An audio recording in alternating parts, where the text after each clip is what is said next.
1:10 की बस मिल सकती है हमें? बेटा जल्दी करो वरना छूट जाएगी।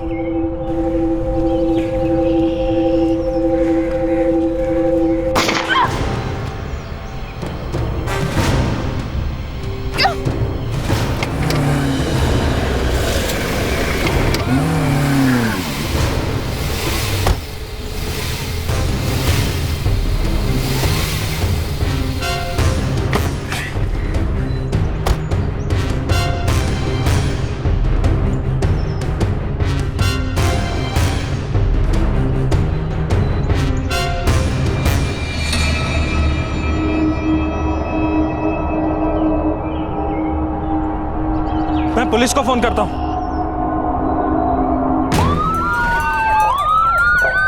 हटो हटो हटो। औरत मर चुकी है। और आदमी बेहोश है सर, सांसें चल रही हैं। सर मैंने फोन किया था। कौन है ये लोग और गोली किसने चलाई? सर मालूम नहीं, मैं काम पे जा रहा था तो गोली चलने की आवाज आई। देखा तो इन लोगों पर उस तरफ से एक आदमी इन दोनों पर गोली चला रहा था। दिन दहाड़े भोपाल के एक कोर्ट के पास गोलीबारी हुई। शिकार हुई लगभग 30-32 साल की एक औरत और उसके साथ चलता एक बुजुर्ग आदमी। कौन थे ये लोग और कौन थी वो औरत जो अब दम तोड़ चुकी थी? वो बुजुर्ग कौन था जो उसके साथ था और किसने की थी उन पर गोलियों की बौछार?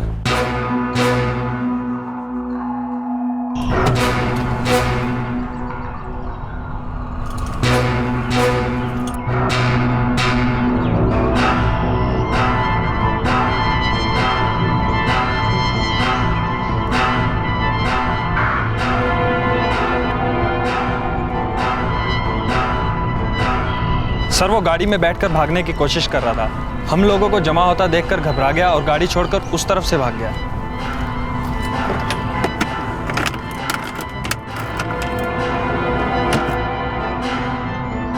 सर गाड़ी में कोई पेपर नहीं मिला है, ये पिस्टल मिली है बस। आरटीओ से पता करो ये गाड़ी किसकी? सर उसकी उम्र कितनी थी? जवान था, अधेड़ था, बुजुर्ग? हाइट कितनी थी? दिखने में कैसा था ये गोली चला रहा? सर ये 30-35 साल का था, दुबला पतला सा, और चेहरे पे सर उसके 2-4 दिन की दाढ़ी थी। सर पूरा एरिया शान मारा, खाली गोली के 5 सेल्स मिले। उसने 5 गोलियां चलाई थी? सर गोली नहीं गिनी सर। पहली गोली चलते ही सर मेरी हालत खराब हो गई सर। देखा तो पहले उसने औरत को गोली मार दी सर, उसके बाद उस बुजुर्ग को। उसे पहचान सकते हो अगर हमें तुम्हारी जरूरत पड़ी तो? हाँ सर पहचान लूंगा। अंकित इनका नाम, नंबर, एड्रेस नोट करो। जी सर। एक गोली पीठ पे सीधी रीढ़ की हड्डी पे जा लगी है, एक सीने में और एक पेट में। ऑन द स्पॉट डेथ हुई है। उस बुजुर्ग के क्या हाल है अभी? खतरे से बाहर है लेकिन अभी तक होश नहीं आया है।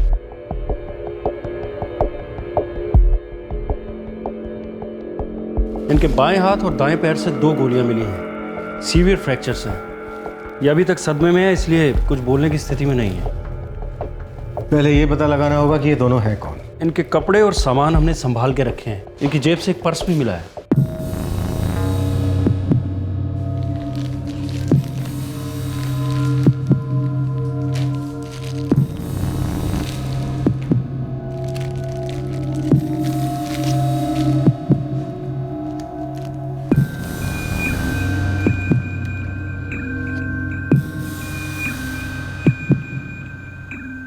कैलाश नाथ शर्मा, गोविंद नगर, भोपाल। इसकी जरूरत पड़ेगी हमें। यस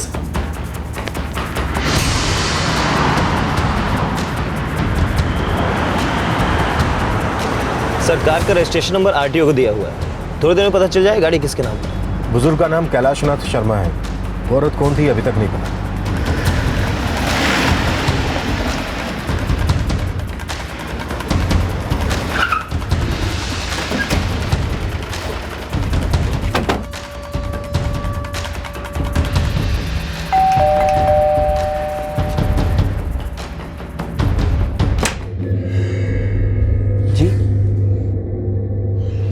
कैलाशनाथ शर्मा यही रहते? जी हाँ, ये उन्हीं का घर है। मेरे पापा हैं वो।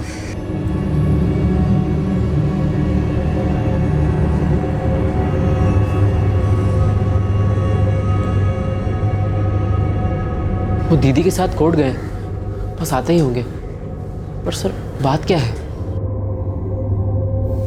क्या ये आपकी दीदी है? हाँ हाँ, यही आंचल दीदी।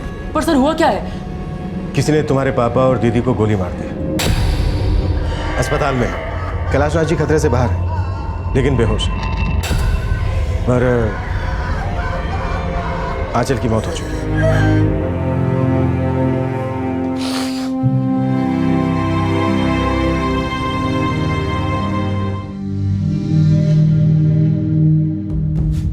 आंचल के पति कहाँ हैं? दीदी अब उनके साथ नहीं रहती। वो दोनों 8 महीने पहले ही अलग हो चुके थे। तुम्हारे पिताजी और दीदी कोर्ट क्यों गए थे? आज कोर्ट में उनकी सुनवाई थी। आंचल दीदी के पति रोशन ने केस दर्ज किया था फैमिली कोर्ट में। पति का phone number? The number you have called is currently switched off. कहाँ रहता है ये रोशन? फैमिली के साथ रहता है या फिर अकेला? पंचवटी नगर में घर है उनका। वही अपने माता पिता के साथ रहते हैं वो। कोई फोटो है रोशन का? दीदी के पास जरूर होगा। मैं घर जाके चेक करता हूँ।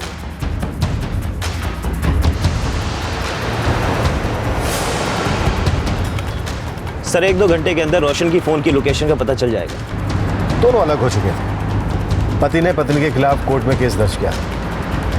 जरूर दोनों के बीच कोर्ट में ही कुछ ना कुछ हुआ होगा। हाँ, अगर गोली उसने मारी है तो।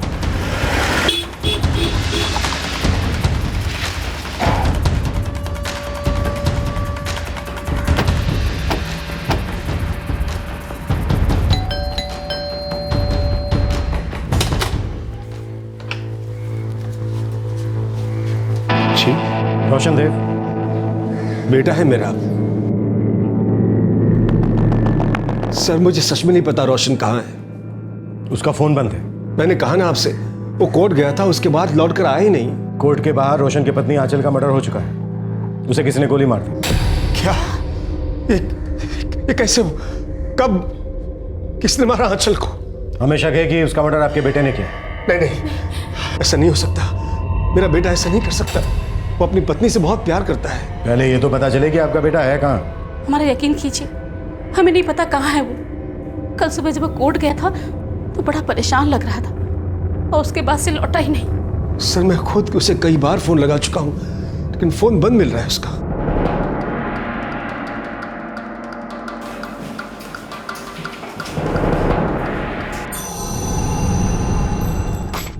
हाँ सर, ये वही आदमी है। सर आई विटनेस योगराज का कहना है कि गोली चलाने वाला रोशन ही था और सर आरटीओ से पता चला है कि वो गाड़ी रोशन की ही थी। उसकी फोन की लोकेशन का कुछ पता चला? सर आखिरी लोकेशन कोर्ट के आसपास की थी। उसके बाद से उसका फोन स्विच ऑफ है। ये बात साफ हो चुकी थी कि आंचल और उसके पिता कैलाश नाथ पर गोली चलाने वाला कोई और नहीं, आंचल का पति रोशन ही था। ऐसा क्या हुआ था पति और पत्नी के बीच कि पति ने पत्नी की जान लेने जैसा कदम उठाया? क्या इस जुर्म की दस्तक तब तक किसी ने नहीं सुनी थी? मेरा बेटा परेशान जरूर था साहब, मगर वो ऐसा कभी नहीं कर सकता। प्रकाश जी, हमारे पास इस बात के सबूत हैं कि आपके बेटे ने ही अपनी पत्नी और ससुर पर गोली चलाई और तब से वो लापता है। कानून से भागकर उसकी परेशानी और बढ़ेगी और अगर आपने उसे बचाने की कोशिश की ना तो आपकी परेशानी भी बढ़ेगी। भगवान की कसम साहब, मैं कुछ भी नहीं जानता कहां है वो। अब क्या बचाऊंगा उससे? तब तो बचा नहीं सका, तब सब कुछ बिखर रहा था। मेरे बेटे ने बहुत कोशिश की साहब, आंचल को अपने बीवी बच्चों को घर लाने की बहुत कोशिश की। समझ में नहीं आ रहा आखिर उसने ऐसा क्यों किया। ऐसा क्या हुआ था दोनों पति पत्नी के बीच और ये कोर्ट का क्या चक्कर है? क्या बताऊं साहब, पहले इंसान के हालात बिगड़ जाते हैं और बाद में उसकी बुद्धि फिर जाती है। सही और गलत का फर्क समझ में नहीं आता, बना बनाया सब कुछ बिगड़ जाता है। दोनों में बहुत प्यार था साहब। पिछले 8 साल से हमारी जिंदगी कितनी खुशहाल थी।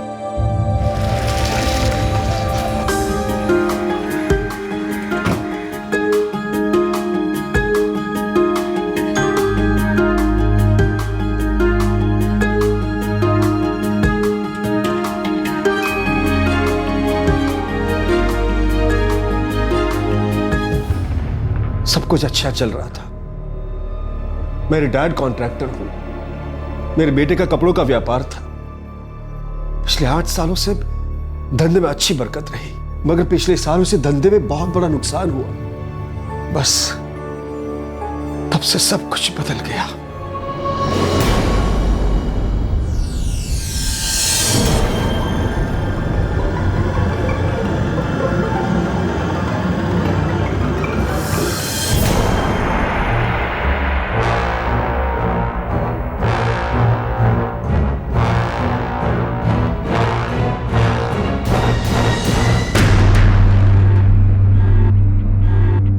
साल का रिश्ता धंधे के एक नुकसान से कमजोर हो गया। नुकसान बढ़ा तो परिवार ही बिखर गया।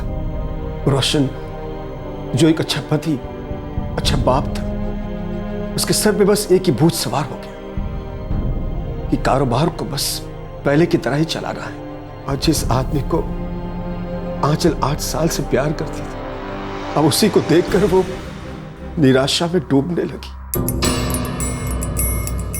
बेटा, धंधे में नुकसान हो जाता है कभी कभी। बाबूजी, अगर धंधे में नुकसान की बात होती तो अलग बात थी। यहाँ तो नौबत धंधे को बंद करने की आ गई है। तो बेटा कोई और काम ढूंढ ले। बाबूजी, इतनी जी जान लगा के, मेहनत लगा के इस बिजनेस को खड़ा किया है, ऐसे कैसे इसे डूब जाने दो? बाबूजी, मुझसे नहीं होगा। मैं सब कुछ ऐसे नहीं जाने दे सकता।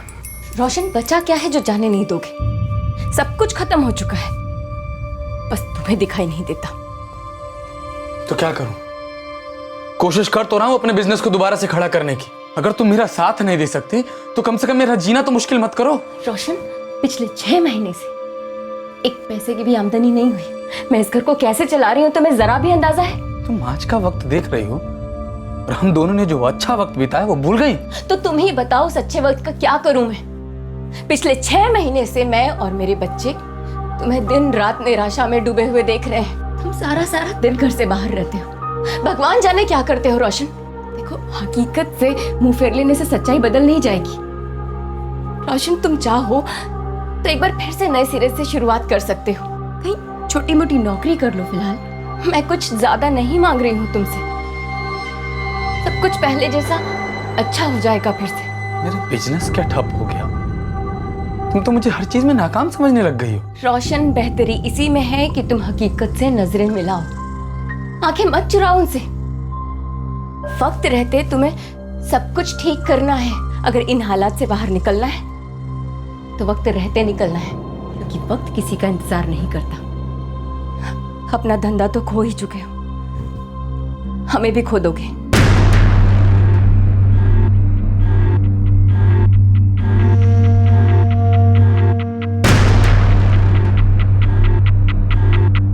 रोशन तो बस अपने धंधे को पटरी पर लाने की धुन में पागल था। उसे नजर ही नहीं आ रहा था कि उन दोनों का रिश्ता टूटने की कगार पर है। आज चलिए बर्दाश्त न कर सकी और एक दिन बच्चों के साथ घर छोड़कर चली गई। बेटा, ऐसा मत कर, ये ठीक नहीं है। ऐसे तो हालत और बिगड़ जाएंगे। बहुत हो चुका। मैंने चुपचाप रहकर बहुत सह लिया और अब मुझे रोशन के साथ रहने में कोई मतलब नजर नहीं आता। और जो कुछ भी चल रहा है उसका बच्चों पर और मुझ पर बहुत बुरा असर पड़ रहा है। हम मिल बैठ के बात करते हैं। रोशन को मैं समझाता हूँ। पापा, पिछले 6 महीनों से यही सब तो हो रहा है। क्या रोशन पर एक पैसे का भी फर्क पड़ा? बेटा, एक बार और कोशिश करते हैं। पापा, आपको कोशिश करनी है तो आप कर लीजिए, लेकिन मैंने अपने और अपने बच्चों के लिए फैसला कर लिया है।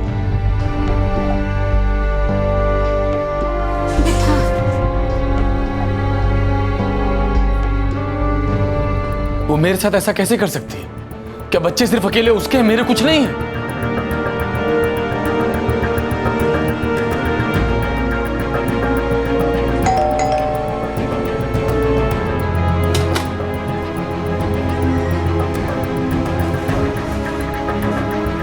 आंचल कहाँ है सोनू? बच्चों को लेके बाहर गई है। कहाँ गई हो? मैं कब से फोन कर रहा हूँ, उठा नहीं रही है। मना किया है आपको कुछ भी बताने के लिए। मना किया? मेरी पत्नी है वो, और वो बच्चे मेरे भी हैं। सॉरी जीजा जी, पर दीदी अब आपसे मिलना नहीं चाहती।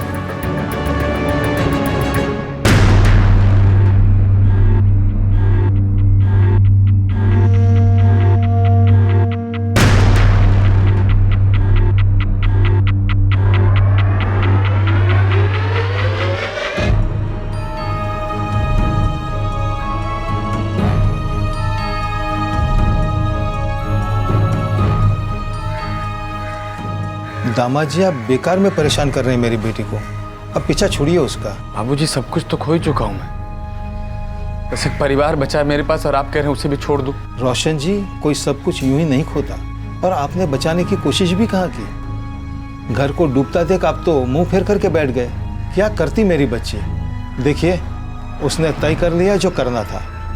वो आपके घर नहीं आना चाहती। एक बार आप मुझे उससे मिलने का मौका दीजिए। मैं उससे बात करना चाहता हूँ, उसको समझाना चाहता हूँ। वो ऐसे कैसे मुझे छोड़ के जा सकते। आप मुझे मिलने दीजिए। हम दोनों ने बहुत अच्छी जिंदगी गुजारी है साथ में। आप ही ने उजाड़ दी रोशन जी।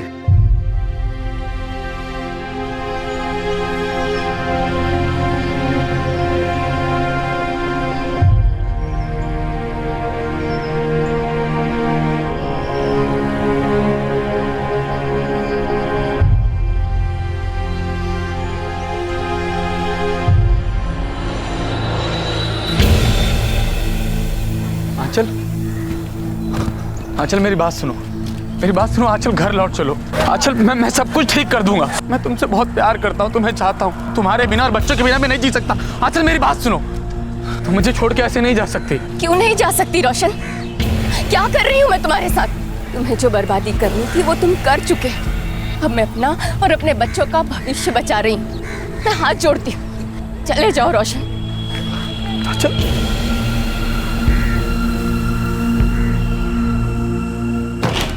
सर, जिस रिवॉल्वर का इस्तेमाल रोशन ने किया है वो प्रकाश देव के नाम से रजिस्टर्ड है। प्रकाश जी, मुझे ऐसा क्यों लग रहा है कि आपको इस बात का अंदेशा था कि आज आपका बेटा रोशन अपनी पत्नी का खून करने वाला है? आपकी पिस्तौल उसके पास थी। कोर्ट जाते वक्त वो उसे अपने साथ लेकर गया। पिस्तौल उसने कार में रखी इस इरादे से कि जब उसकी पत्नी आंचल कोर्ट से बाहर निकलेगी वो उस पर गोली चला देगी।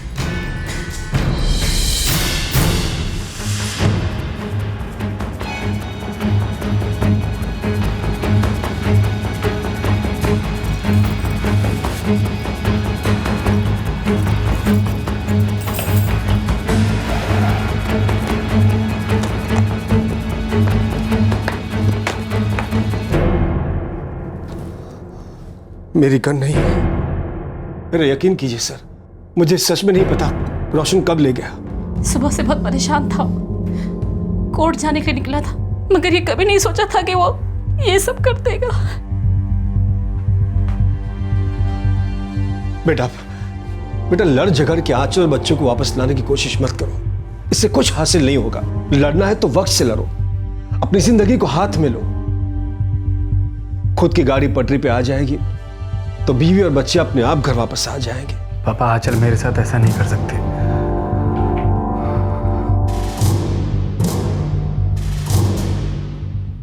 अब भी यकीन नहीं हो रहा कि मेरे बेटे ने अपनी पत्नी को मार डाला, अपने बच्चों की मां की जान ले ली।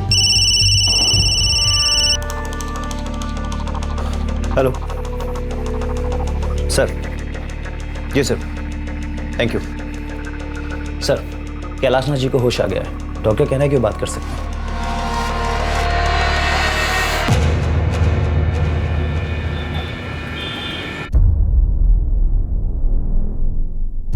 सुबह हम दोनों कोर्ट गए थे।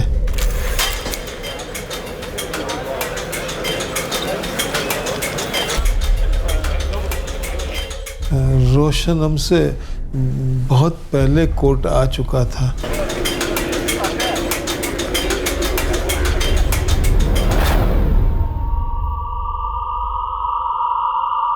ऐसा कुछ होगा सोचा भी नहीं था। 23 जून 2013 को फैमिली कोर्ट में रोशन और आंचल के बीच समझौते के लिए पेशी थी। ये केस रोशन ने सेक्शन 9 के दाम्पत्य अधिकारों की वापसी यानी कि रेस्टिट्यूशन ऑफ कॉन्जुगल राइट्स के तहत दर्ज करवाया था। जब पति या पत्नी में से कोई भी एक शादी को छोड़कर चला जाता है और दूसरा व्यक्ति उसके इस फैसले को नहीं मानता तो इस मामले को सुलझाने के लिए कोर्ट दोनों पक्षों की बात सुनती है। जिस भी पक्ष ने शादी से बाहर निकलने का फैसला किया है उसे अपने फैसले की वजह कोर्ट को बतानी होती है और उसी के आधार पर कोर्ट दूसरे पक्ष के अधिकारों पर डिसीजन लेता है। उस दिन कोर्ट में कुछ ऐसा ही होना था।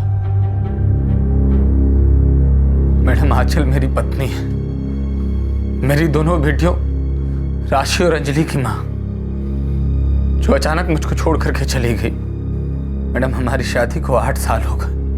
अरे इन 8 सालों में हम दोनों ने एक दूसरे के साथ में बहुत अच्छा वक्त देखा। मैडम, मैंने कभी भी अपनी पत्नी या अपने बच्चों पर कभी हाथ नहीं उठाया, कभी किसी तरह की कोई सख्ती नहीं की। मैं मानता हूं कि आज मुझको बिजनेस में बहुत नुकसान हुआ है, लेकिन पिछले 1 साल से मैं पूरी कोशिश कर रहा हूं, लगातार कोशिश कर रहा हूं कि मेरा बिजनेस वापस वैसा ही हो जाए जैसा था, इसके और मेरे रिश्ते को वापस वैसा ही कर दूं जैसे थे। मगर मेरी पत्नी मेरे हालात को नहीं समझ रही। मैडम, मुझे मेरी पत्नी और मेरे बच्चे वापस चाहिए मैडम, वापस चाहिए। मिसेस आंचल, आप अपने पति के घर वापस क्यों नहीं जाना चाहते हैं? मैडम, पिछले 1 साल से मैंने अपने पति के साथ सिर्फ और सिर्फ परेशानियों का ही सामना किया है।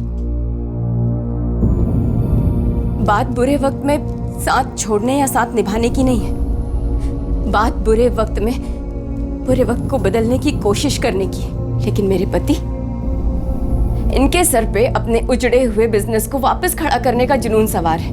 वो बिजनेस जिसमें कोई गुंजाइश ही नहीं, जिसमें कोई आमदनी नहीं। अब आप ही बताइए, ऐसे में मैं अपने बच्चों की परवरिश कैसे करूं? सारा दिन मेरे पति घर से बाहर रहते थे, उस बिजनेस को खड़ा करने की उधेड़-बुन में। मैंने इनसे कई बार कहा कि कोई नया काम कर लो, नया बिजनेस कर लो या कोई छोटी मोटी नौकरी कर लो, लेकिन इन्होंने मेरी कभी कोई बात नहीं मानी। मैडम, मैंने अपना घर 6 महीने पहले छोड़ा था, लेकिन इन 6 महीनों में इन्होंने सिर्फ मुझे वापस आने के लिए परेशान ही किया। ना कोई नया बिजनेस किया और ना ही कोई नौकरी करने की कोशिश की। इनके पास अपने बच्चों या अपने परिवार को पालने के लिए कोई जरिया नहीं। मुझे अपनी और अपने बच्चों के भविष्य की चिंता है मैम। मैं मानती हूँ इन्होंने कभी हम पर हाथ नहीं उठाया, ना ही कभी कोई सख्ती की, लेकिन इसका मतलब ये तो नहीं कि मैं चुपचाप बैठी रहूं और उस वक्त का इंतजार करूं कि ऐसी कोई हरकत करेंगे तब जाकर मैं कोई कदम उठाऊंगी। और ऐसे हालात होने के पूरे आसार हैं, क्योंकि इन्हें रत्ती भर भी परवाह नहीं है कुछ करने की, ना ही अपनी आमदनी का जरिया बनाने की। बस अपने पुराने दिनों को ही रोते रहते। मैम, मैं सच कहूं तो 6 महीने पहले भी मैंने अपना या अपने बच्चों का भविष्य इनके साथ जुड़ा हुआ नहीं पाया था, और ना ही अब पाती। मैं अपने पति के घर वापस जाना नहीं चाहती। हमारे अच्छे वक्त में तो तुमने मेरे किसी भी फैसले पर कोई सवाल नहीं खड़ा करा। आज हमारा बुरा वक्त क्या आ गया, तुम्हें मेरे हर छोटी चीज पर सवाल खड़ा करना। क्या हुआ अगर मैं आज नाकाम हूं? कल मैं दोबारा कामयाब नहीं होऊंगा। बजाय इसके कि तुम मुझे मेरे बुरे वक्त से उबारो, मेरी मदद करो, तुम तो मुझे और दलदल में ढकेल रही हो। मुझसे मेरे जिंदा रहने की वजह छीन रही हो, मुझसे मेरे बच्चे छीन रही हो। और ये आदमी और इसका बेटा हम दोनों के रिश्ते को सुधारने के बजाय उसको और बिगाड़ रहे हैं। हम दोनों को एक दूसरे से अलग कर रहा है, एक दूसरे से दूर कर रहे हैं। मैडम, मुझे मेरा परिवार वापस चाहिए, मुझे मेरा परिवार वापस चाहिए मैडम, चाहे कुछ भी हो। Mister Roshan, calm down please. नहीं मैडम, मुझे आपका कोई और फैसला मंजूर नहीं होगा। मुझे मेरा अगर इसी तरह आपने ऊंची आवाज में बात की तो मजबूरन मुझे आपको बाहर निकलवाना होगा। ये अदालत इस केस की सुनवाई 24 जून को करेगी, और आंचल, आपको अपने पति के घर न लौटने के बजाय कोर्ट में लिख कर देना होगा। Thank you ma'am. आंचल और मैं कोर्ट रूम से निकल के बस स्टैंड की तरफ जा रहे थे। बिल्कुल पता नहीं था कि रोशन हमारा पीछा कर रहा है।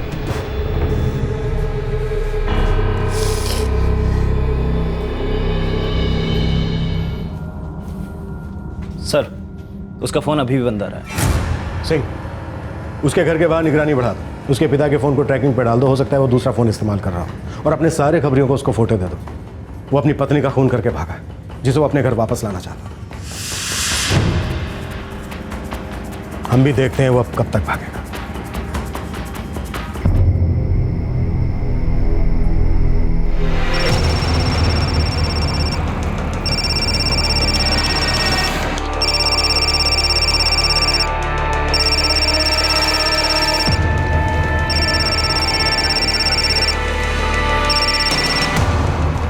हाँ रोशन, हाँ बोल यार, कहाँ है तू? कौन बोल रहा है? आप कौन बोल रहे हैं? मैं कांस्टेबल खुराना बोल रहा हूँ, चौक थाने से। हाँ जी साहब, क्या बात है? ये रोशन का ही नंबर है ना?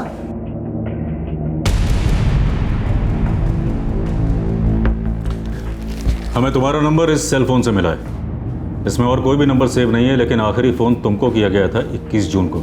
जी हाँ, ये मेरे दोस्त रोशन देव का फ़ोन है। क्यों, क्या बात है?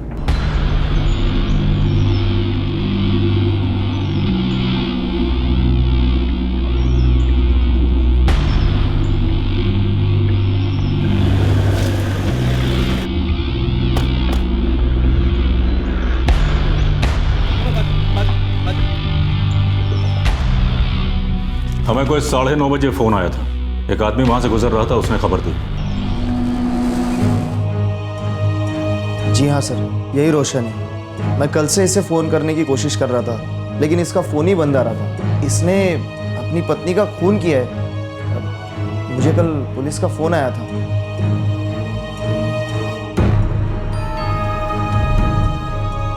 उसने 21 जून को मुझसे फ़ोन पर बात की थी। बेहद परेशान था वो, और उसकी पत्नी बच्चों को साथ लेकर उसे छोड़कर चली गई। दोस्त था मेरा, बहुत समझाया, कुछ और काम कर ले, बस इस सिचुएशन को हैंडल कर, बाद में डूबे हुए बिजनेस को आगे बढ़ाना। पर वो सुने तब ना। और फिर जब उसकी बीवी बच्चों को साथ लेकर उसे छोड़कर चली गई, उसके बाद तो बिल्कुल हार गया। बहुत चाहता था अपनी बीवी को, बच्चों से भी बहुत प्यार करता था।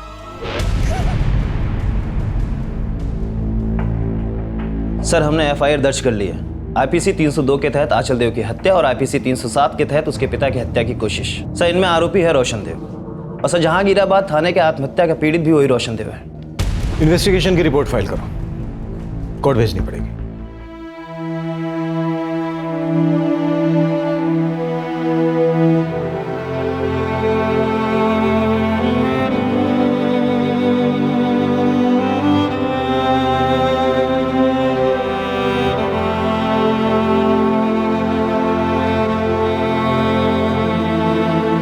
रोशन ने अपनी पत्नी आंचल का खून करके अपनी भी जान ले ली। वो पत्नी और बच्चों से अलग होने का सदमा बर्दाश्त नहीं कर सका। आंचल तब तक रोशन के पास नहीं जाना चाहती थी जब तक वो बर्बाद हो चुके व्यापार को फिर से खड़ा करने के जुनून से बाहर नहीं आ जाता और कहीं नौकरी नहीं कर लेता। और रोशन ना वो निराशा से बाहर आने के लिए राजी था और ना ही ये मानने को कि कारोबार फिर से खड़ा नहीं हो सकता। आखिरकार जो अपना सब कुछ खो चुके थे वो थे उन दोनों के 2 मासूम बच्चे।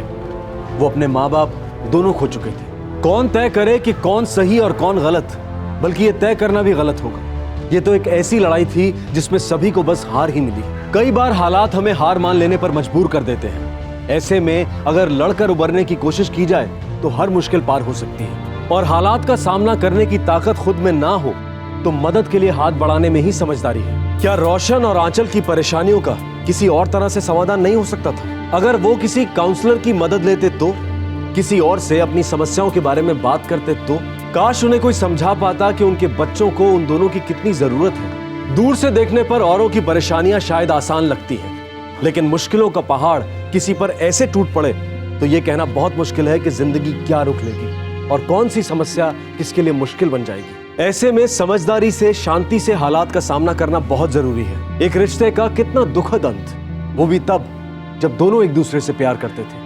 आंचल चाहती थी कि रोशन खुद को बदले, कोई नया काम करे, और रोशन की जिद थी कि आंचल घर वापस लौट आए। दोनों के बीच का सहमति का पुल टूट चुका था।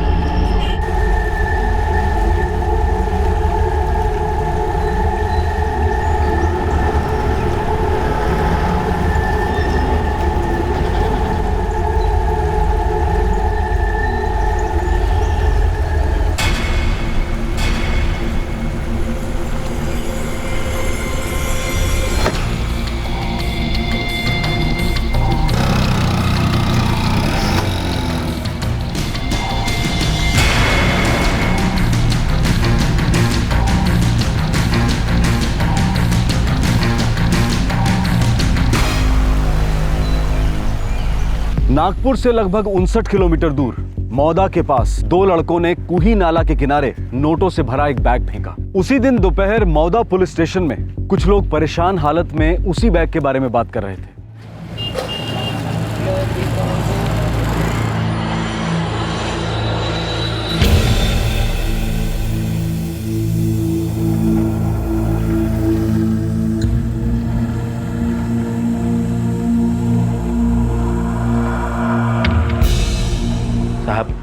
मेरे बेटे आशीष ने पैसों की बैग बलराम भाऊ की बेटी कल्पना के हाथ दे दिया और हम लोग गाड़ी से उतर गए।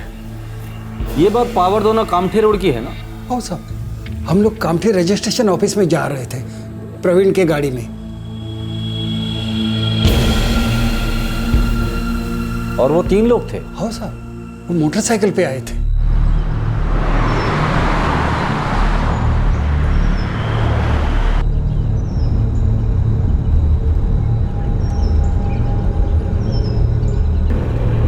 प्रवीण, 1 मिनट थांबाओ जरा, खाली होना है मेरे को। अरे बाबा, मुझे भी जाना है। ओ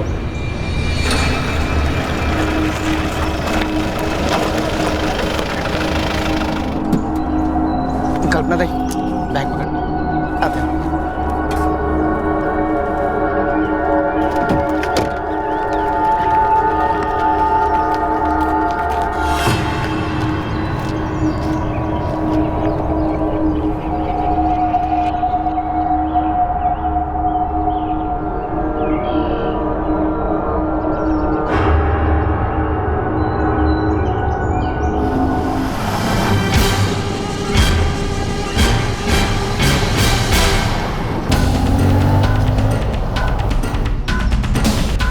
रोक रोक रोक, ये ले, पीछे चल चल जल्दी, बोला ना दरवाजा खोल।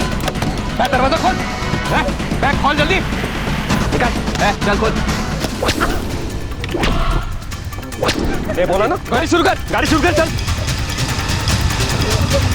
चल जल्दी।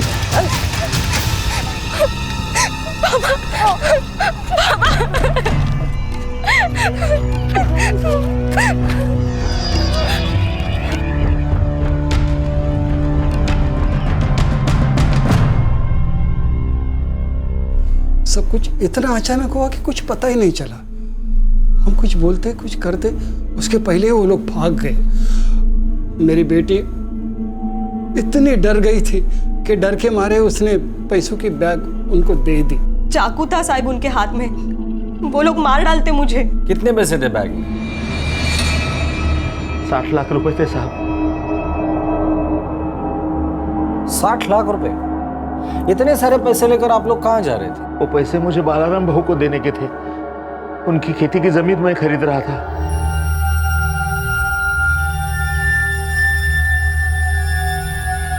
पावर दवना के नजदीक मेरी 5 एकड़ जमीन है, वो दामोदर भाऊ खरीदने वाले थे। साहब, हम लोग कामठी रजिस्ट्रार ऑफिस से जा रहे थे, उधर ही पैसों की लेन देन करके वो जमीन के कागज हमारे नाम पे करने वाले थे। तुम आशीष हो ना, दामोदर भाऊ के बेटे? हो साहब। और ये मधु गांव है साहब, मेरा दोस्त है। उस दिन साथ में ही था। वो इतनी बड़ी रकम थी तो मैंने इसको बोला था साथ चल करके। दामोदर भाऊ, आप कहाँ रहते हैं? साहब, अंबाड़ी।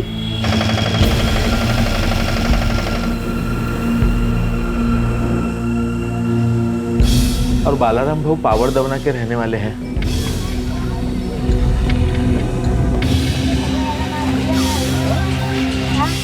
मैं, मेरा बेटा आशीष और उसका दोस्त मधु सवेरे निकले थे गांव से।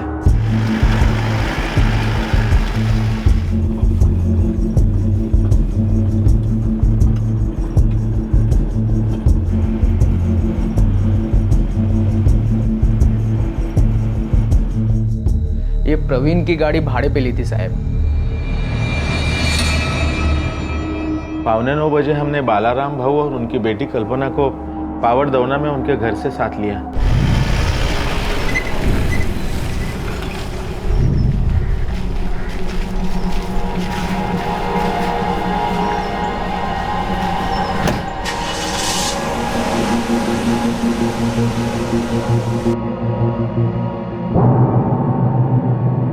हम लोग कामठी रजिस्ट्रेशन ऑफिस जा रहे थे, तब ये लफड़ा हुआ। ये जमीन खरीदने के लिए मैंने 3 खेत बेच दिए साहब, अंबाटी और नेरला के। मैं तो पूरा कंगाल हो गया साहब। आप लोग 60 लाख रुपया लेकर कामठी रजिस्ट्रेशन ऑफिस जा रहे थे, ये बात किस किस को पता थी? साहब, मैं, मेरी पत्नी, मेरा बेटा और उसका दोस्त, बस। और किसी को ये बात पता नहीं थी। बलराम भाऊ, आपकी तरफ से ये बात कौन कौन जानता था? अब मेरी उम्र हो गई है, मेरे सारे काम अब मेरी बेटी देखती है। हो साहब, ये बात मैं जानती थी और मेरा चचेरा भाई जगदीश जानता था। और ये जगदीश इस वक्त कहाँ है? नागपुर में। उसे वहाँ कुछ काम था, इसीलिए वो सौदे के लिए नहीं आ पाया। अब सबके अलावा और भी कोई इस बात को जानता था? जिस तरह से लुटेरे आए और बैग लूट कर चले गए, ये अचानक हुआ हमला लगता नहीं है। पर हाँ साहब, जिस आदमी ने मुझे चाकू दिखाया और मेरे हाथ से बैग छीना, उस आदमी को मैंने पहले देखा है। दामोदर भाऊ, आपको याद है उस दिन रजिस्ट्रेशन ऑफिस में आपने जगदीश को बैग खोल के पैसा देखने के लिए मना कर दिया था, क्योंकि बाहर जो आदमी खड़ा था उसके ऊपर आपको शक था। आपको ऐसे लगा कि वो हमारा पीछा कर रहा है।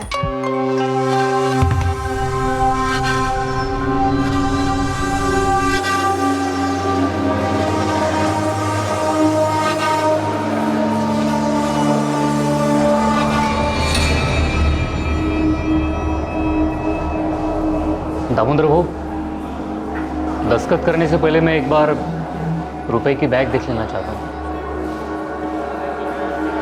जगदीश बेटा, ये जगह ठीक नहीं है पैसे देखने के लिए। क्यों?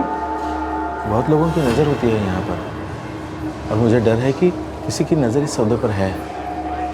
अंदर आए ना हम लोग तो उसकी नज़र हम पर ही थी।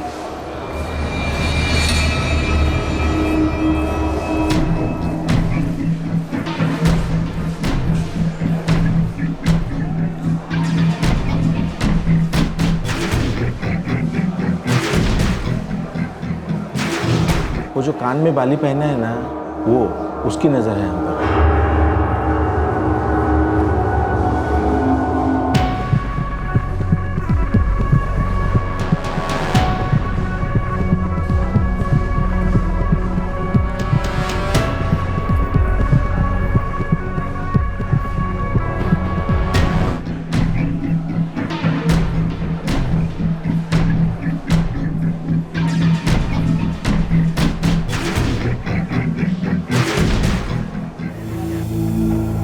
वो जो कान में बाली पहने हुए था वो हो भाऊ, तोच। आप जानते हैं उसे? नहीं साहब। लेकिन वो आदमी कामठी रजिस्ट्रेशन ऑफिस पहुंचा कैसे? आप लोगों ने तो बताया कि आपको कामठी जाते वक्त लूटा गया था, और उस वक्त जगदीश आपके साथ नहीं था। नहीं, ये 1 हफ्ते पहले की बात है, 3 तारीख की। साहब, ये सौदा 3 तारीख को होना था, लेकिन नहीं हुआ, क्योंकि मुझे शक हो गया था साहब। उस आदमी की नीयत मुझे ठीक नहीं लग रही थी। उसकी नज़र हमारे पैसों पर थी। न जाने कब से वो हमारा पीछा कर रहा था, और जब हम पर हमला हो गया ना, तब मेरा ध्यान नहीं गया साहब उस पर। पीछे चल। साहब, वो कल्पना ताई से बैग छीनने के चक्कर में था, इसके लिए वो हम लोग के पास आया ही नहीं। 3 जुलाई को आप लोग कामठी रजिस्ट्रेशन ऑफिस गए थे जमीन का सौदा करने। जिस दिन सौदा हुआ नहीं, क्या उस वक्त भी आपने इसी की गाड़ी रेंट पर ली थी?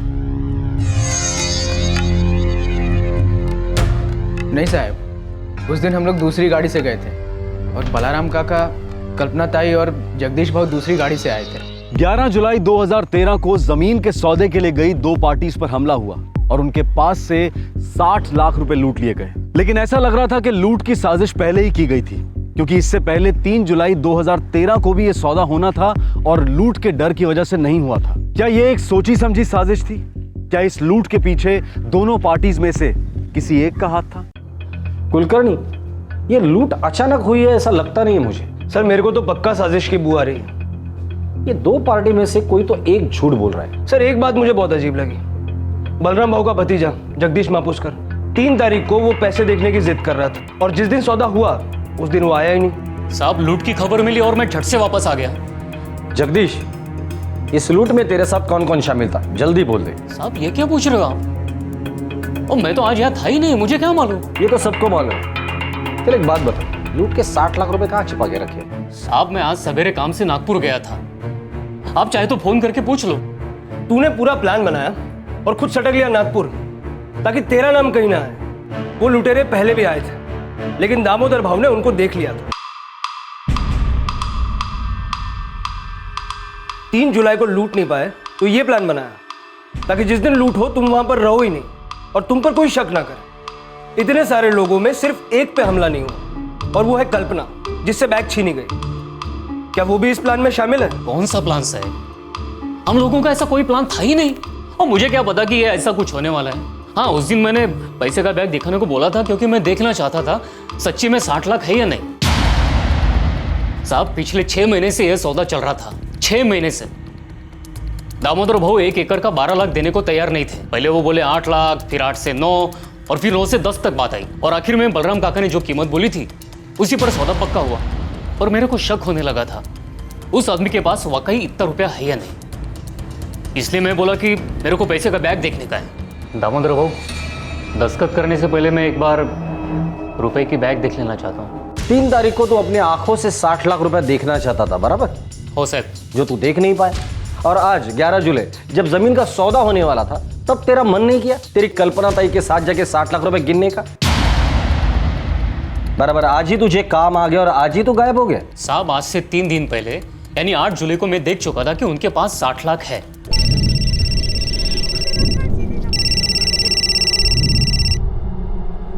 हाँ दामोदर भाऊ, बोला। जगदीश, अरे 11 तारखेचा दिवस खूप चांगला आहे. हम लोग 11 तारीख को सौदा पक्का करते हैं, चलेगा? ठीक है भाऊ, पर भाऊ 11 को मैं नहीं आ सकता। जगदीश, तू एक काम करना, तू आज ही आके पूरा 60 लाख रुपया गिन ले. तेरे को शक है ना मेरे पास इतना पैसा है कि नहीं? नहीं भाऊ, ऐसी कोई बात नहीं है। तू आज आ सकता है ना? ठीक है, मैं दोपहर तक आता हूँ। हाँ हाँ, चलेगा।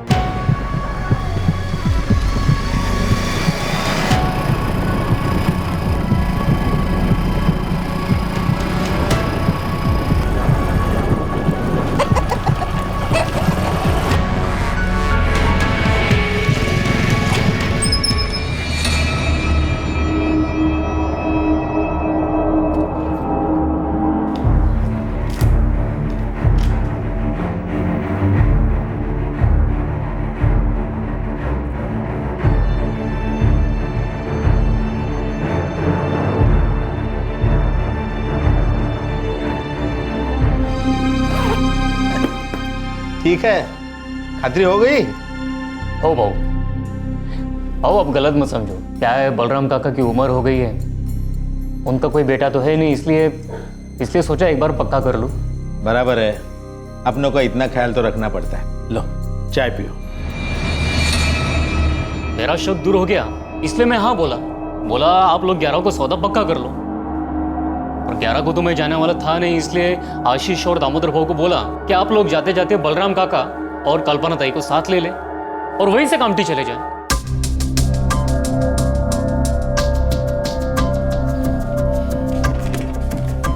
सर, जगदीश वाकई नागपुर में था। वो जिस ऑफिस में गया था वहां से कंफर्म हुआ है और उसका वहां जाना पहले से तय था। मतलब उसने कोई प्लानिंग नहीं की थी। कोई लोकल गैंग या कोई हिस्ट्री शीटर शामिल है? सर, खबरियों को काम पे लगा दिया है। अब तक तो नहीं लगता कि किसी लोकल गैंग का इसमें हाथ हो। 60 लाख बहुत बड़ी रकम है, यहाँ का कोई शामिल होता तो अब तक पता चल जाता। ये जमीन का सौदा, ये सौदे में कुछ गड़बड़ है। कुलकर्णी हो ना हो, कोई ना कोई तो अंदर का ही शामिल है इसमें। साहब, अब मेरी उम्र कितनी बची है, तबीयत भी ठीक नहीं रहती है, इसलिए मैंने सोचा कि अपनी जमीन बेच दूं और जो मिले 2 बेटियों में बांट दूं। मेरा कोई बेटा भी नहीं है, इसलिए मैंने अपने गांव के जमीन का सौदा करने वाले मुकेश जाधव को बोला, कोई ग्राहक होगा तो देख। और साहब, मेरा काम तो जमीन खरीदना और बेचना है। कम कीमत पे जमीन खरीदो और भाव बढ़ जाए तो उसे बेच दो। मुकेश यादव को मैं जानता हूँ साहब, और हमारे इलाके के सारे दलाल मुझे भी जानते हैं। वो 5 एकड़ की जमीन है और पावर दो ना आपके खेत को लग के। अच्छा, लेकिन भाव क्या बोलता है वो? अब बेचने वाला तो महंगा बोलेगा और खरीदने वाला सस्ता, ये तो चलता ही है। आप मीटिंग फिक्स कर लो, बात हो जाएगी। मुकेश यादव दलाल है, पर सौदे की दोनों तारीख को वो आप लोगों के साथ नहीं था, ना ही 3 जुलाई को ना ही 11 जुलाई को।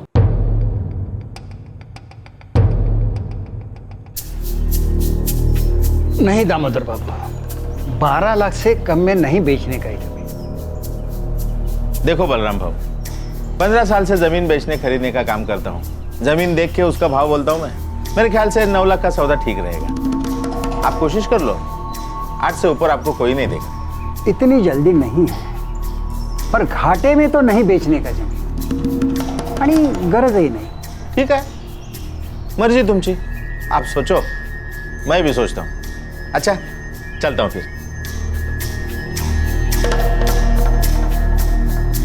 बलराम भाऊ, हम अगर मुकेश भाऊ को इस सौदे से दूर रखते हैं तो उसमें तुम्हारा भी फायदा है और मेरा भी फायदा है। देखो, 1 महीना हो गया, जमीन की सौदेबाजी हो, उसके बारे में बातचीत हो, हम लोग ही तो कर रहे हैं, तो फिर दलाली किसी को काय को देने का, है ना?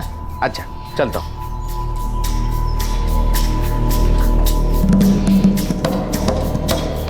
तो आप लोगों ने दलाल को बीच में से निकाल दिया? जी साहब। और मार्च से लेकर जुलाई तक सिर्फ कीमत पर बातें चलती रही? नहीं साहब, वैसे अप्रैल में ही मैंने बलराम भाऊ की 12 लाख की ऑफर को हाँ कर दी थी। अब मेरा काम तो ज़मीन की सौदेबाजी का है, इसलिए रजिस्ट्रार ऑफिस में मेरा आना जाना होता है साहब, इसलिए मैंने वहाँ से सब कागज़ वगैरह ठीक करवा लिया। अब सौदेबाजी से पहले तो ये सब ज़रूरी है ना साहब। और वो दलाल मुकेश यादव, उसको तो आप लोगों ने दूध में से मक्खी की तरह बाहर निकाल फेंक दिया, उसे तो गुस्सा आया होगा। नहीं साहब, ऐसे होता है, चलते साहब।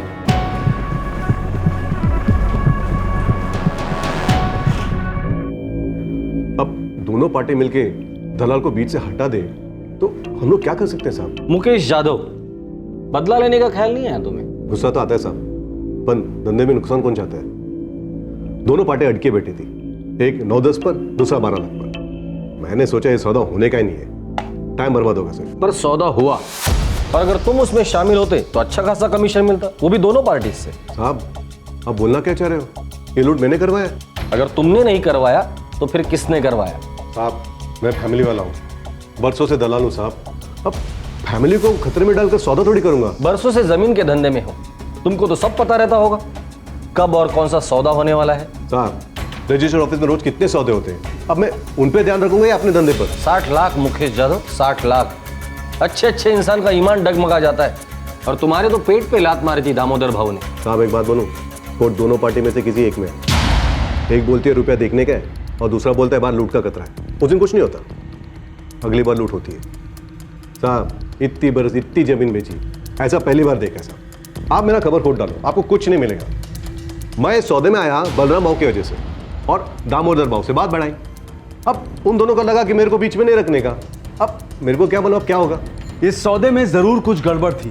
बेचने वाले या खरीदने वाले में से किसी एक के मन में लालच आ गया था। पुलिस को अब तक ऐसी कड़ियां नहीं मिल पाई थी जिन्हें जोड़कर कोई कहानी बन सके और यह पता चल सके कि आखिरकार ये लूट करवाई किसने थी, कौन था वो शातिर खिलाड़ी। उसी शाम लुटेरों में से 2 ने डकैती की जगह से कुछ ही दूर पर लूट का बैग फेंक दिया।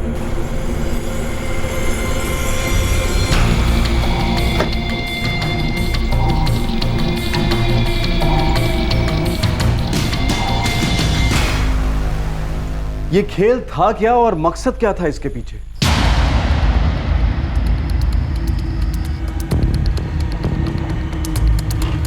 सर, किसी के भी कॉल रिकॉर्ड से ऐसा नहीं लगता कि इनमें से कोई भी इसमें शामिल है।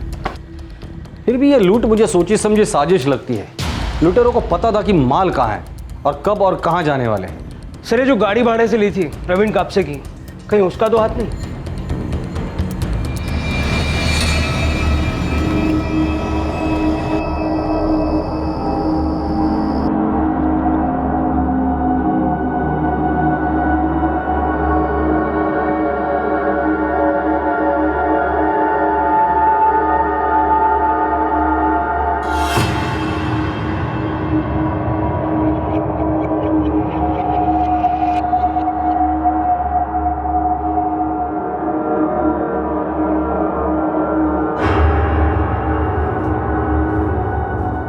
मैं क्या करती, बैग देना पड़ा मुझे। तेरी कोई गलती नहीं ताई, चाकू हाथ में देखे तो कोई भी यही करता।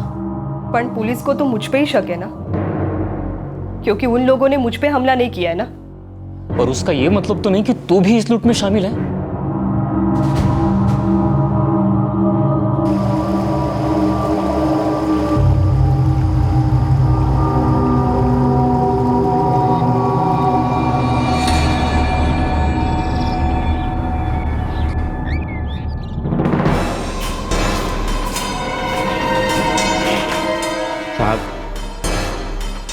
मैंने ही मेरे बेटे को गाड़ी भाड़े से लेने को कहा था। हो साहब, मैंने ही प्रवीण की गाड़ी भाड़े से ली थी। ये प्रवीण कापसे जान पहचान वाला था? नहीं साहब। हो सकता है वो लुटेरों से मिला हुआ हो। और ऐसा कैसे हो सकता है? वो कल्पना ताई ने 1 हफ्ते पहले ही उनमें से एक को देखा था। तब तो हमने प्रवीण काप से ये गाड़ी भाड़े से ली नहीं थी। गाड़ी तो इस बार भाड़े से ली है। उनको किधर मालूम होएगा कि कौन है वो लोग। जब जान पहचान वाला नहीं था तो उसकी गाड़ी भाड़े से कैसे ली तुमने? नाम सुना था साहब। कहाँ और किससे? छोटा सा तो गांव है साहब। कौन क्या करता है, कौन भाड़े से गाड़ी चलाता है, सब मालूम पड़ता है।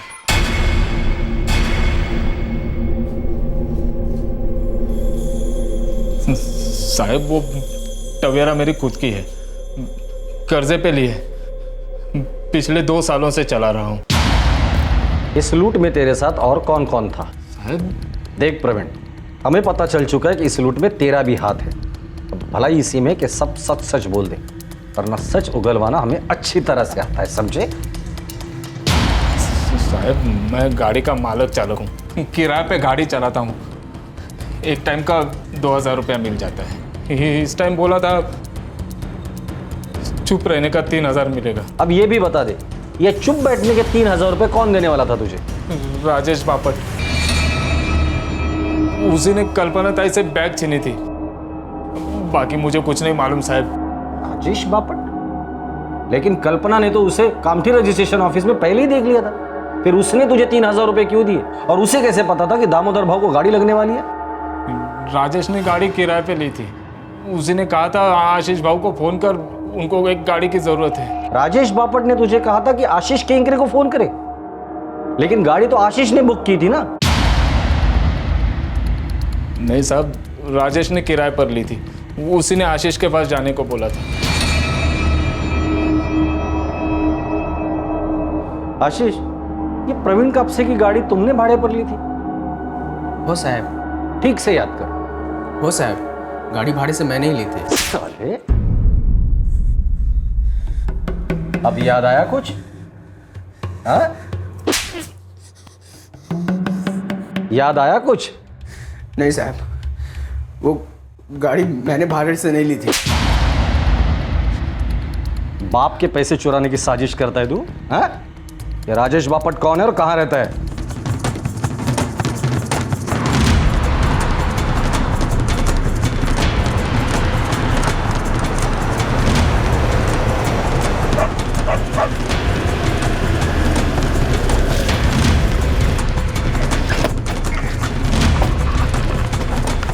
साहब मैंने क्या किया साहब?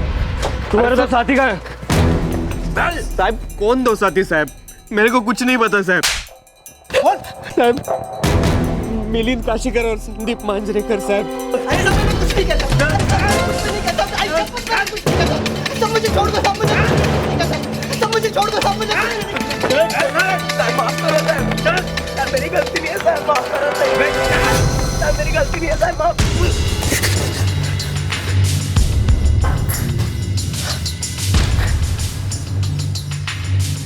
तुम में से सबसे पहले मुंह कौन खोलेगा, बोलो? मी सांगतो ना साहब, मैं सब कुछ बताऊंगा साहब आपको। फटाफट बोलो। देखिए साहब, मेरे को आशीष से ये मधु ने मिलवाया साहब। वो आशीष का दोस्त है साहब, और मेरा भी। उसने बोला कि कुछ लूटने का है। अबे पण लूटने का क्या है ये तो बोलो। एक बैग। माल कितना मिलेगा? 5000। काम मुश्किल है? नहीं रे, एकदम आसान है। सुन, 3 जुलाई को मैं और आशीष के बाबा के साथ कामठी रजिस्टर ऑफिस जाने वाले हैं। उधर उसके बाबा को पावरतोना के बलराम के साथ ज़मीन का सौदा करने का है। उधर बलराम, उसके बेटी कल्पना और शायद उनका रिश्तेदार जगदीश भी होगा वहीं। बलराम का भतीजा है वो।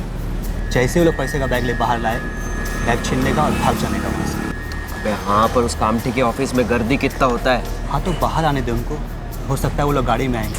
उनको लूटने का और पैसों का बैग वापस लाके हमको देने का, ठीक है? उस बैग में माल कितना होगा? वो मैं नहीं बता सकता। तो बैग उठा और भाग। और सुन, हरे रंग का बैग होगा और बैग लाके मेरे को और आशीष को देने का, ठीक है? ये अकेले आदमी का काम नहीं है, मुझे और आदमी लगेंगे। तो ले आ, किसी को लाने का है तो। उनके अलग से 5-5 हज़ार रुपये लगेंगे।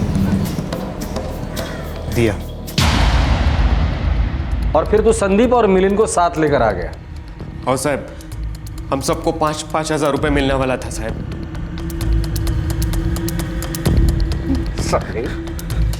तेरे बाप के पैसे पर तेरी पहले से ही नजर थी। वो तो अच्छा हुआ कि 3 तारीख को तेरे बाप ने इस कान के बाली वाले को देख लिया, वरना तो उसी दिन उड़ाकर लेके जाता था 60 लाख रुपया।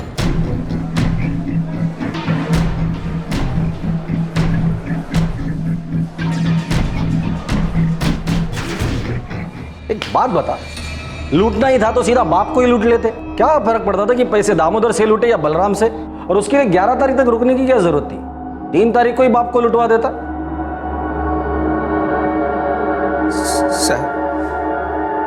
साहब ये सारी प्लानिंग मेरे बाबा की थी। पैसे लूटने का आइडिया भी बाबा का ही था। अरे अरे सुनिए तो, इनको कहाँ लेके जा रहे हो? साहब साहब, इनको तो लुटेरों ने लूटा है साहब। साहब ये सब झूठ है साहब, मैंने कहीं लूट की साजिश नहीं करवाई है साहब। अगर मैं करवाता तो पैसा मेरे पास वापस चला था। अब घर ढूंढ लो साहब, एक पैसा नहीं मिलेगा। ये सब झूठ है साहब, सब झूठ है।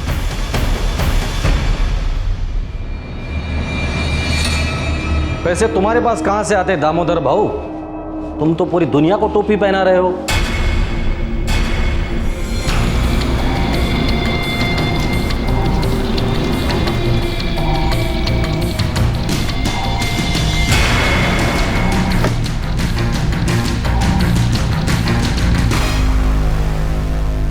दामोदर और उसके बेटे आशीष ने ना सिर्फ लूट की प्लानिंग की, बल्कि एक अजीब सा आइडिया इस्तेमाल किया। उन्हें कोई फर्क नहीं पड़ता था कि लूट का रुपया उन तक आए या ना आए। रुपया बलराम महापुष्कर की बेटी के हाथों से छीना गया था, मतलब जिम्मेदार बलराम था। इसलिए दामोदर किसी भी बहाने से उससे जमीन छीन लेता, बिना कुछ दिए भी। क्या यह सब दामोदर ने करवाया? हो काका, ये सब खेल उनका ही था और बेटा भी मिला हुआ था। और वो 60 लाख रुपए की बैग बाद में लुटेरों ने नाले के पास डाल दी। पर क्यों?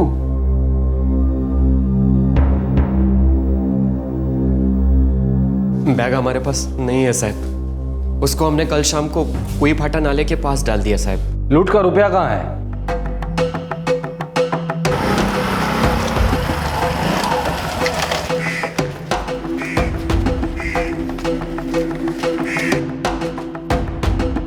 हमको हमारे काम का रोकड़ा कभी मिलेगा? मधु ने बोला है कि पहले वो लोग पुलिस में शिकायत करेंगे, वो हमें शाम को फोन करेगा।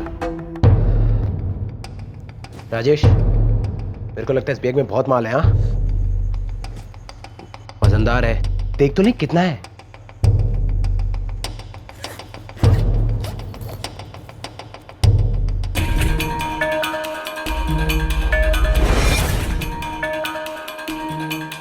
साहब उस बैग में हजार रुपए की 60 गड्डियां थी। आई शपथ साहब, इस तरह का झोला आज तक मैंने नहीं देखा। ऊपर और नीचे की नोट असली, बाकी सब नकली। कोरे कागज, रंग लगा था कोने कोने पे।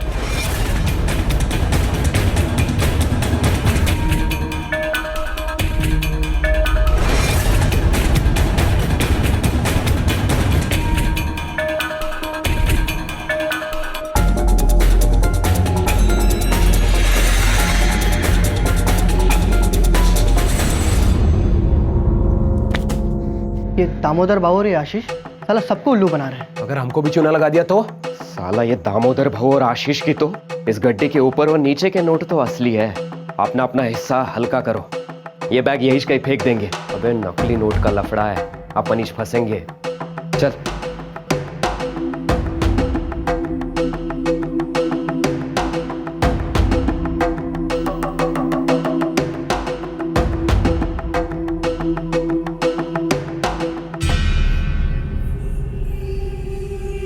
जिसके हाथ ये बैग लगा वो तो फंसा। चलो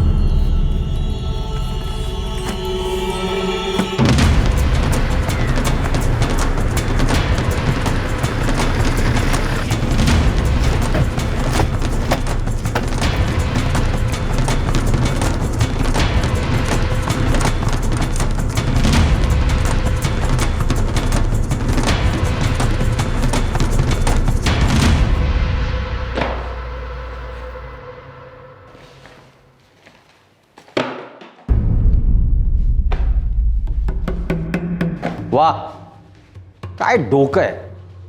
तो ये प्लानिंग थी तुम्हारी? तुम्हारे पास 60 लाख रुपए थे ही नहीं ना?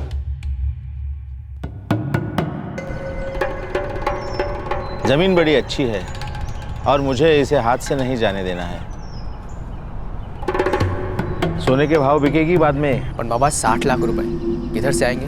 तू अगर मेरी मदद करेगा ना तो एक काम हो सकता है, हमें कुछ देना नहीं पड़ेगा और ये जमीन हमारी हो जाएगी। पर बालाराम काका बिना पैसे दिए जमीन देंगे क्या? तू चिंता मत कर उसकी। बालाराम भाऊ को मैं अच्छी तरह से जानता हूँ, उनके जमीन के कागजात मैंने ठीक करवाए हैं ना। बड़ा नेक दिल इंसान है, एकदम सीधा साधा, और भरोसे के मामले में तो आंख पे पट्टी बांधने वाला है वो। पर ऐसा कैसा बाबा, बिना कुछ दिए जमीन देंगे क्या? तू कुछ ऐसे लोगों को ढूंढ जो रास्ते में बैग लूट ले।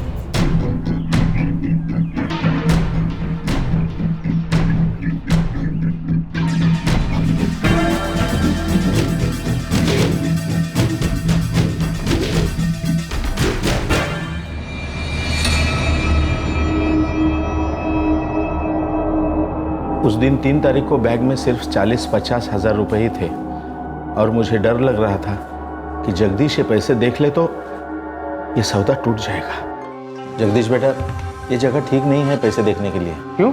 अंदर आए ना हम लोग तो उसकी नज़र हम पर ही थी। दामोदर भाऊ, तुमने प्लान तो ऐसा बनाया था कि रुपए अगर लूट भी जाए तो बलराम और उसके परिवार के हाथों से, पर बीच में जगदीश ने टांग अड़ा दी और तुम्हें तुम्हारा प्लान बदलना पड़ा। राजेश और उसके साथी जो तुम्हारे भाड़े के टट्टू थे, तुमने ऐसा दिखाया कि ये कुछ गुंडे हैं जो तुम्हारा पीछा कर रहे हैं और तुमने उन्हें देख लिया है। वो जो कान में बाली पहना है ना, वो उसकी नजर है हम पर। सब कुछ वैसे ही चल रहा था जैसे तुमने सोचा था, सिर्फ एक बात उल्टी पड़ गई।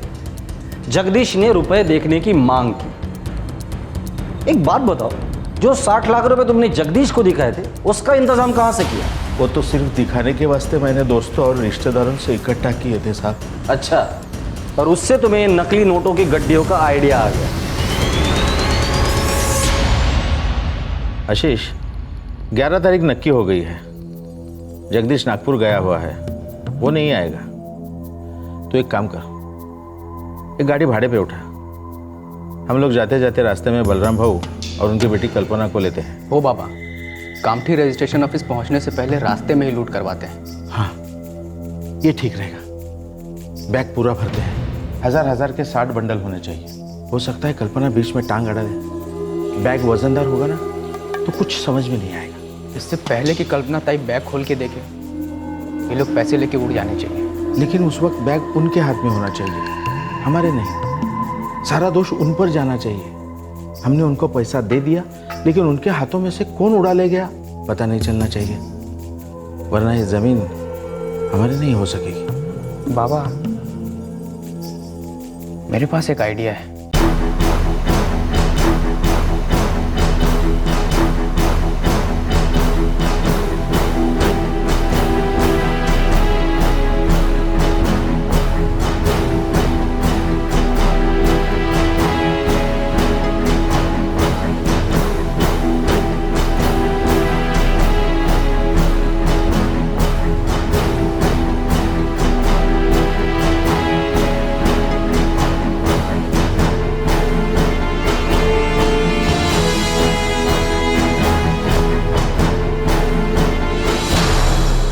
बाबा, अब किसी को डाउट नहीं होगा।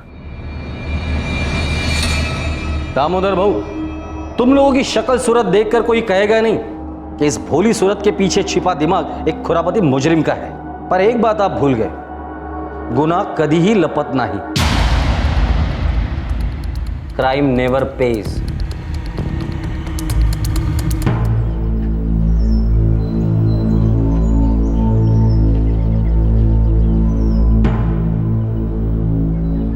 बाबा, चहा थंड होतोय।